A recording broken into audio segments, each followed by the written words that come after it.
కీర్తనల గ్రంథము 141వ అధ్యాయము. యెహోవా, నేను నీకు మొర్రపెట్టుచున్నాను, నా యొద్దకు త్వరపడి రమ్ము. నేను మొరపెట్టగా నా మాటకు చెవియొగ్గుము. నా ప్రార్థన ధూపము వలెను, నేను చేతులెత్తుట సాయంకాల నైవేద్యము వలెను నీ దృష్టికి అంగీకారములగునుగాక.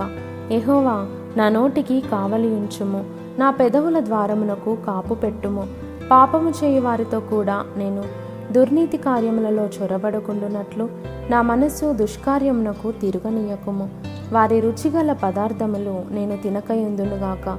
నీతిమంతులు నన్ను కొట్టుట నాకు ఉపకారము, వారు నన్ను గద్దించుట నాకు తైలాభిషేకము. నేను అట్టి అభిషేకమును త్రోసివేయకుందునుగాక. వారి దుష్టక్రియలను చూచియు నేను తప్పక ప్రార్థన చేయుచున్నాను.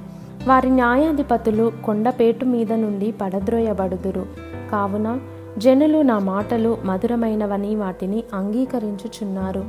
ఒకడు భూమిని దున్నుచు దానిని పగులగొట్టునట్లు మా ఎముకలు పాతాళ ద్వారమున చెదరియున్నవి. యెహోవా నా ప్రభువా, నా కన్నులు నీ తట్టు చూచుచున్నవి. నీ శరణు జొచ్చియున్నాను, నా ప్రాణము దారపోయకుము. నా నిమిత్తము వారు ఒడ్డిన వల నుండి, పాపము చేయు వారి ఉచ్చుల నుండి నన్ను తప్పించి కాపాడుము. నేను తప్పించుకొని పోవుచుండగా భక్తిహీనులు తమ వలలలో చిక్కుకొందురుగాక.